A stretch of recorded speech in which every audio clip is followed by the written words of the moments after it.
그럼 이 아파트의 월세는 얼마일까요? 여기는 강남역 센트럴 프루지오라는 오피스텔입니다. 이 엑셀은 제가 작년 겨울에 직접 임장을 다니며 작성한 엑셀인데 불가능할 것 같나요? 아니요, 충분히 가능합니다. 그래서 제가 내린 결론은 직장인이 현실적으로 월세를 받으면서도 시세 차이까지 얻을 수 있는 투자는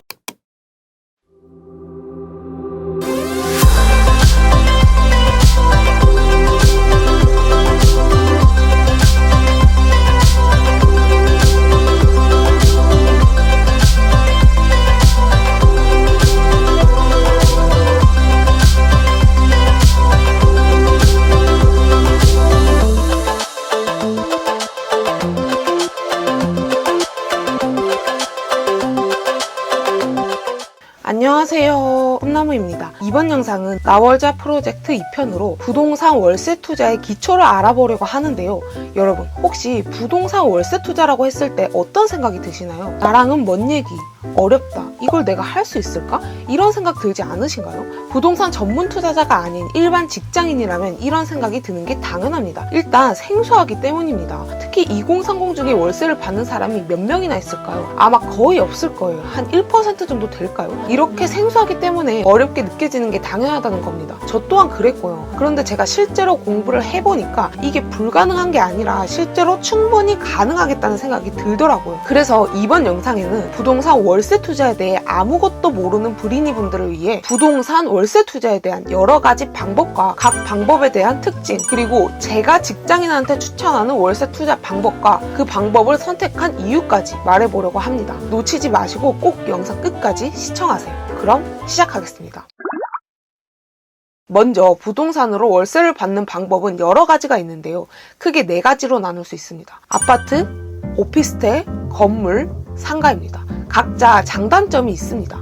그럼 1번 아파트부터 말씀드려 볼게요. 아파트는 솔직히 월세 받으러 투자하시는 분들은 거의 없습니다. 당연하죠. 왜일까요? 아파트는 일단 대출이 잘 안 되고 월세 수익률도 높지 않기 때문입니다. 자, 예를 들어서 이 아파트는 강북구 미아동에 위치한 한 아파트인데요. 예시로 한번 들고 와봤습니다. 이 아파트의 30평대 가격은 구조에 따라 다르지만 대략적으로 9억 5천만 원에서 10억 5천만 원 정도 하는 것을 알 수 있습니다. 그럼 이 아파트의 월세는 얼마일까요? 보증금 2억 5천만 원에 월세 100만 원 정도입니다. 그럼 수익률은 겨우 1.71%입니다. 2%도 안 되죠. 현재 9억이 넘는 아파트는 대출이 40%도 안 나오죠. 그래도 어찌어찌 40% 대출을 받았다고 가정해볼게요. 최저가로 9억 5천만 원에 매수한다고 치면 3억 8천만 원의 대출, 보증금 2억 5천만 원, 부대비용 전부 제외해도 내 돈이 3억 2천만 원이나 필요합니다. 심지어 3억 8천만 원의 대출에 대한 대출 이자도 내야겠죠. 약 금리를 4.5%로 잡으면 한 달 약 142만 원이 대출 이자로 나갑니다. 월세는 100만 원밖에 안 들어오는데 대출 이자로 142만 원을 내며 42만 원을 매달 까먹는 구조가 되는 것입니다. 즉 아파트는 시세 차익을 기대하고 매수해야 하는 것이지 월세 투자로는 최악이라고 볼 수 있습니다. 그럼 다음으로 오피스텔을 한번 보겠습니다. 오피스텔은 그나마 가장 현실적으로 소액으로 할 수 있고 월세 수익률도 꽤 나오는 편이죠. 그러나 원룸 한정이라는 게 가장 단점입니다. 서울, 경기 핵심지 오피스텔 2룸에서 3룸은 시세 차익이 상당히 많이 났지만 그러나 사실 3룸의 오피스텔은 아파트와 다름이 없기 때문에 아파텔로 불리며 월세 수익률도 아파트와 마찬가지로 2% 정도로 상당히 낮습니다. 보통 3룸 오피스텔은 월세를 맞추기보다 아파트처럼 시세 차익용으로 접근하죠. 그럼 가장 현실적인 오피스텔 월세 투자는 원룸밖에 없게 됩니다. 원룸 오피스텔의 수익률은 서울, 경기 핵심지의 경우 적게 나오면 4% 초반, 잘 나와야 5% 중반대 정도입니다. 자, 한번 현실적으로 얼마 정도가 났는지 직접 계산해 보겠습니다. 여기는 강남역 센트럴 프루지오라는 오피스텔입니다. 위치가 아주 좋죠.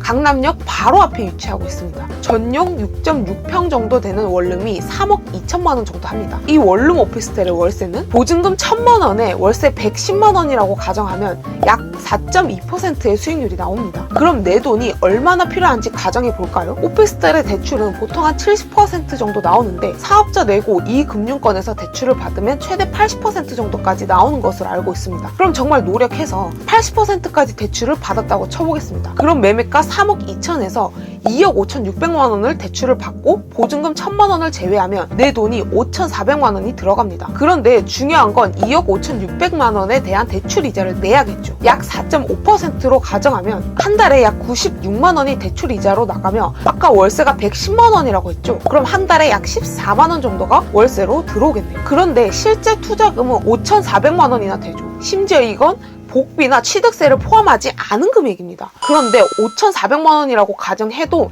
한 달에 14만 원을 받는다? 그럼 수익률이 약 3.1%가 되네요. 생각보다 수익률이 많이 낮죠. 강남 핵심지라 그렇지 지방 원룸은 수익률 높은 것도 많다고요? 여러분, 지방 원룸 오피스텔 투자할 바에는 그냥 적금하는 걸 추천드립니다. 원룸 오피스텔은 정말 서울 내에서도 핵심지, 경기도는 판교, 광교 이 정도만 봐야 한다고 생각합니다. 아무튼 그래서 요즘은 원룸 오피스텔도 월세 투자가 아니라 갭 투자를 하는 사람들이 더 많아졌습니다. 갭 투자로 1,000만 원에서 2,000만 원 정도의 소액으로 시세 차익을 노리고 매수하는 것이죠. 결국 오피스텔도 월세 투자로서의 매력을 잃어버렸으며 남은 건 건물과 상가입니다. 그런데 건물 같은 경우는 현실적으로 직장인이 접근하기에 투자금이 굉장히 많이 들어가는 게 사실입니다. 그래서 저는 결국 부업 없이 월 현금 흐름을 현실적으로 세팅할 수 있는 건 상가밖에 없다고 생각합니다. 상가를 한번 볼까요? 이 엑셀은 제가 작년 겨울에 직접 임장을 다니며 작성한 엑셀인데 작년 겨울 약 26.3평짜리 2층 상가가 6억 4천만 원에 나왔더라고요. 이 물건은 보증금 4천만 원에 월세 240만 원을 받는 상가였습니다. 그런데 조정이 충분히 가능해 보였고 한 4천만 원 정도는 깎을 수 있을 것 같더라고요. 근데 이때가 작년이었잖아요. 작년에 대출 상담사랑 상담했을 시 대출 이자가 3%에 가능했거든요. 만약 4천만 원 절충을 성공했고 6억에 보증금 4천에 월 240만 원 상가를 매수했다고 쳐볼게요. 일단 상가의 취득세는 4.7%로 오피스텔과 동일합니다. 그럼 매매가 6억의 상가 같은 경우 취득세가 2,820만 원, 중개 수수료가 540만 원이 듭니다. 그럼 총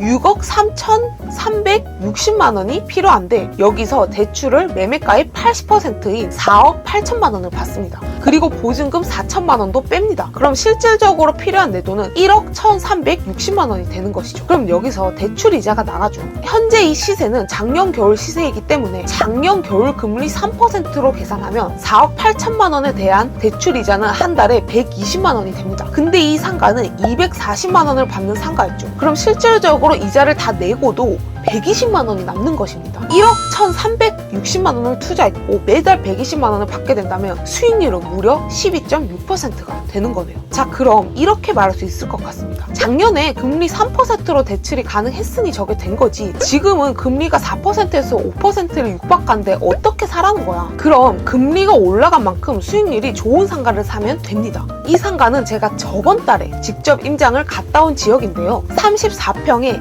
3억 5천만 원, 보증금 3천만 원에 175만 원의 월세를 받는 상가였습니다. 80% 대출을 받는다고 가정할 경우 실제 투자금은 3억 5천만 원에 취득세 1,645만 원, 중개수수료 315만 원, 대출금 2억 8천만 원, 보증금 3천만 원을 하면 실제 투자금 5,960만 원이 나옵니다. 2억 8천만 원에 대한 대출 이자를 4.5%로 계산 시 한 달에 약 105만 원 정도가 대출 이자로 나갑니다. 그럼 월세 260만 원에 대출 이자 105만 원을 빼면 한 달에 70만 원이라는 돈이 순수익이 되는 것이죠. 실투금이 얼마였죠? 5,960만 원입니다. 그럼 5,960만 원을 투자하고 한 달에 70만 원을 받게 되면 실제 수익률은 무려 14%가 됩니다.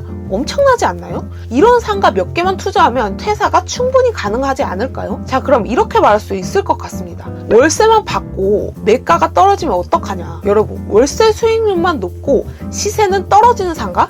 이런 상가는 아예 투자하면 안 됩니다. 저는 앞으로 매가가 상승할 가능성이 있는 지역의 상가만 투자합니다. 아니면 애초에 급매나 경매를 통해서 가격을 많이 깎아서 매수한 뒤 매도할 때에는 정가에 매도하는 전략을 취한다면 충분히 월세 시세를 제외한 시세 차익도 많이 얻을 수 있습니다. 저는 아파트 투자 말고 상가 투자만으로 몇 천만 원에서 몇십억대 자산으로 불리는 걸 봤습니다. 불가능할 것 같나요? 아니요, 충분히 가능합니다. 그래서 제가 내린 결론은 직장인이 현실 실질적으로 월세를 받으면서도 시세 차익까지 얻을 수 있는 투자는 상가밖에 없다는 겁니다. 물론 건물이 제일 좋은 건 맞지만 건물은 직장인 입장에서 비현실적인 금액이 들어가는 게 사실이니까요. 여러분, 상가 투자 공부하면 충분히 할 만합니다. 공부를 안 하니까 어려운 거예요. 그리고 정말 매력적인 투자입니다. 잠에서도 돈이 들어오는 경험 해보고 싶지 않으신가요? 그럼 다음 시간에는 상가 투자 방법에도 분양, 일반 매매, 경매 여러 가지 방법이 있는데 어떤 방법으로 매입하는 게 좋은지, 또 어떤 상가는 피해야 하는지, 마지막으로 어떤 기준으로 상가 지역을 선정하는지까지 말해보는 시간을 가져보도록 하겠습니다. 그럼 도움이 되셨다면 구독과 좋아요 잊지 마시고요. 나월자 3편도 기대해주세요. 감사합니다.